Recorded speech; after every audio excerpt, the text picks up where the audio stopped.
Hey everybody, thanks for watching. So if you're in the market for a striker fire polymer gun, these two guns are probably on your list, or if not, they should be. They're two of the most popular striker fire guns from two of the most popular, biggest, best companies on the planet. And that is the H&K VP9, chambered at 9mm, striker fired, and the Sig Sauer P320, striker fired, polymer chambered 9mm. These guns are very similar.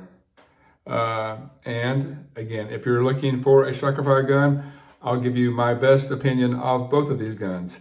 I call this an honest review because if you look on the internet, you'll find that all the Sig fanboys say H&K is kind of just Gucci, overpriced stuff that's not really all that good. And the H&K fanboys will say Sig is not safe, it's a piece of crap, it's not a good gun. I'm kind of a Sig fanboy and an H&K fanboy. I like them both. Heck, I bought them both. I hope I like them both. So I will give you an honest comparison of what I like and like more about the other ones. I like both the guns. They're both great guns. There's some things I like more about this gun. There's some things I like more about this gun. So I'll run through those and then let you read the comments and see how nice people can be. So hopefully this will help if you're looking for two striker fire guns. So I'll flip over the tabletop and show you some close-ups and things. If you would, please like and subscribe. That's really hard. That would really help me with the algorithms and get more viewers. Thanks. Okay, here we go. The H&K VP9 versus the Sig Sauer P320. Two of the most popular, maybe best striker fire options on the planet today. Remember, the H&K guys are going to say the Sig sucks. The Sig guys are going to say the H&K sucks. Glock guys are going to chime in and say they both suck. Glock is the only really gun that matters. Walther people are going to chime in. They're usually pretty polite because they have really good striker fire guns too. And even Canik. There's lots of great striker fire guns available. These are just two that I really like. And hopefully if you're in the market for one or the other or questioning which one you would like, this will help give you some close-up details of them. Originally I was going to try to do the measurements, dimensions, to show you which one's thicker, which one's taller, which one's heavier. At the end of the day, they're pretty much identical. You can get multiple variations of each of these guns, especially the Sig. They come in subcompact, carry, long slide, and then in all types of iterations of triggers and sights. So it's hard to get an exact comparison, but these are pretty much as base and stock as you get. Price as well. If you shop around, you can find one as cheap as the other usually. So as these are two of the base models, again, I'm not going to do the comparisons of measurements. I'll talk about things like looks, trigger, other features that one has versus the other. I'll talk about modularity quite a bit at the end because that's a big deal. And again, I like both guns, and some things I like more on this gun, some things I like more on this gun, and I'll walk through that. Essentially, they're both striker fire guns. This is in flat dark earth. This is in what I call flat dark earth, but I think they call it coyote at Sig. They both have the black standard rail. Both have Picatinny rail up here. Both have cocking serrations. I think the H&K cocking serrations look a little better, function a little better as well, front and rear. Just seem to grab those. And one really handy feature on the H&K are these little ears in the back. If you look really close, you can see these guys here, that if you have trouble cocking here or here, you can also grab it there. And by the way, good time for a safety check. Nothing in there. This guy, the Sig, just has the serrations. Again, it's easy for press checks up front or cock in the back. Safety check, by the way, before I pull the trigger. So as far as looks and the cocking serrations and the features, I'd say the H&K is probably a better option for that. I think it looks better. This works fine. This just works, I think, better. They're both ambi friendly. If you look, they both have right-hand side for left-hander slide catch or slide release. This one's much bigger, of course. And of course, they're both on the left-hand side for right-handers. Slide stop release there and here. Notice the difference in size of the buttons. The Sig is really small. The H&K, much bigger. And they both have the same takedown lever set up here. One big difference is the Sig, which is made in the United States, by the way, has the US style mag release with a button. H&K, which is made in Germany, has the paddle release. Now the paddle is truly ambi because you can release it here or here. I am left-handed, but I don't reach with my thumb. I usually do it with my trigger finger. I prefer the paddle over the button, but the button works just fine. However, the button It's not ambi on the SIG. It can be flipped around though. So, truly ambi. Maybe the H&K wins again. Don't know.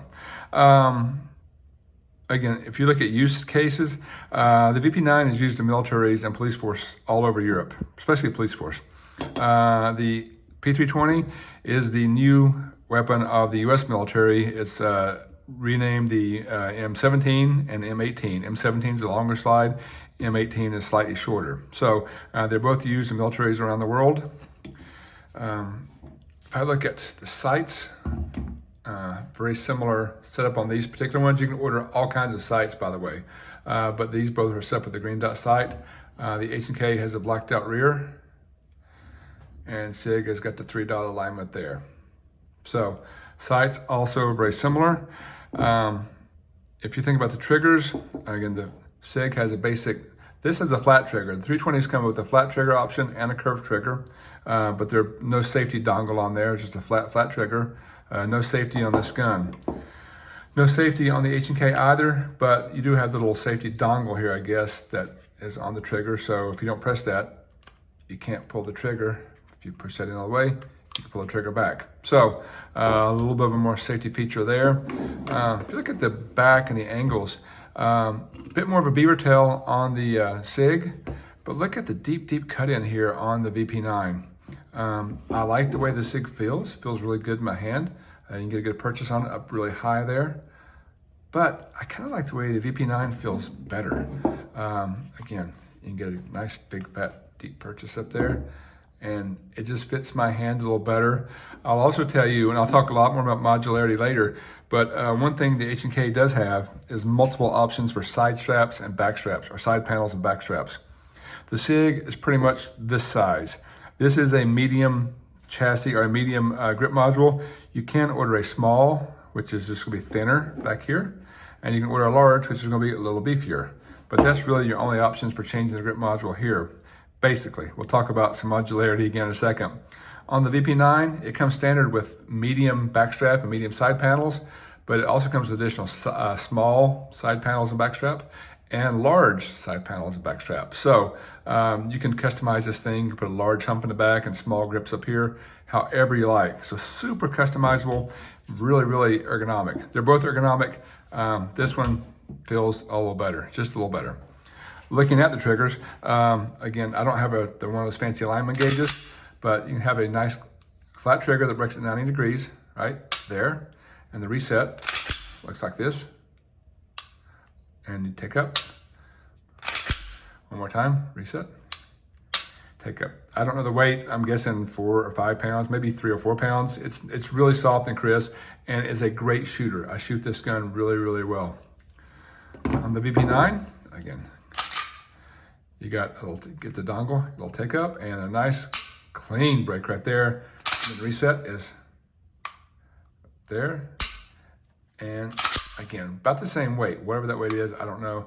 That's a big pop out, I just noticed, for the reset. I think the trigger probably feels slightly better on the H&K. It feels like I'm favoring the H&K, but wait till we get to modularity. This trigger is really good. This one's really a little gooder, maybe. I think I like this guy, maybe slightly better on the trigger as well. So again, both great guns. As base models go, I think I kind of like the way the VP9 looks and all the features it has with the dongle, the trigger, the serrations. I think I like it a little better. But one thing that the SIG does 10 times better than this guy is the modularity features, which I'll talk about now.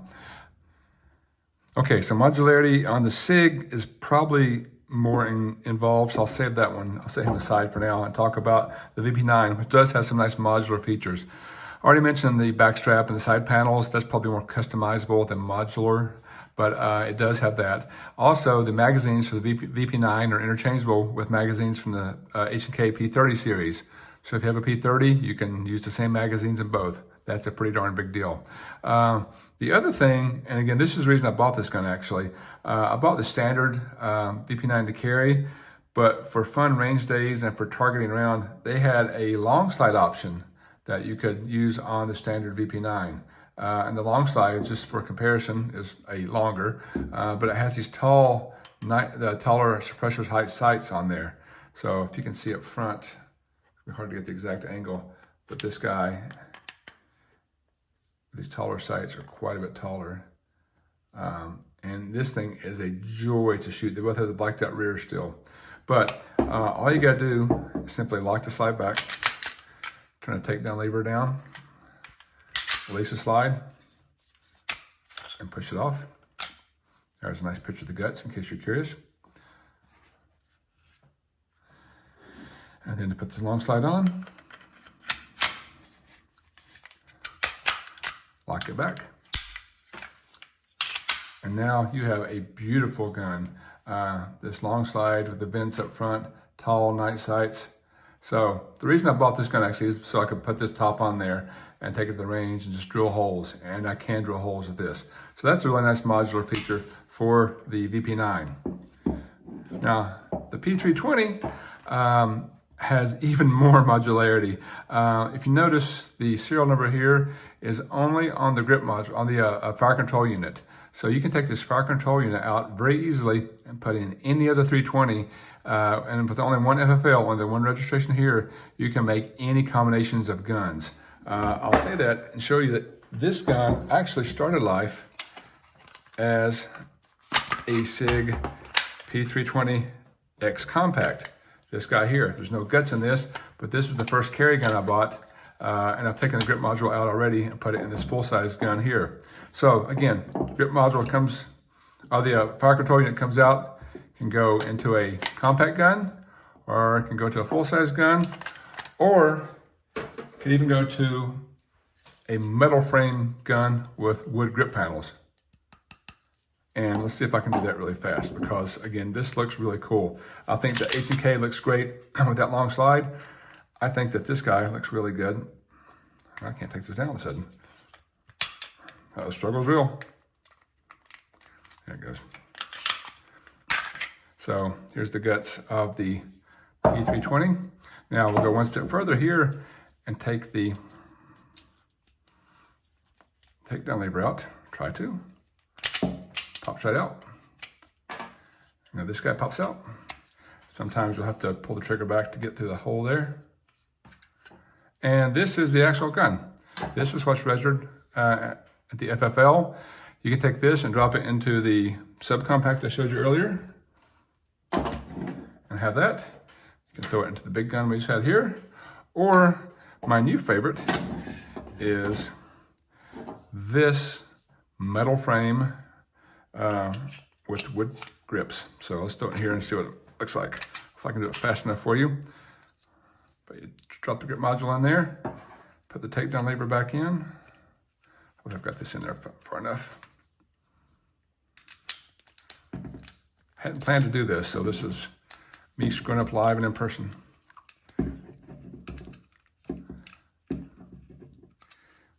I didn't get it set back far enough.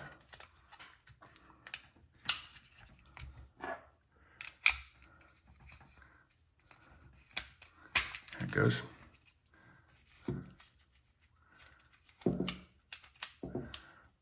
There, put this guy down. All right, and now I'll put the grip module back on there. If I can find the right one. There we go.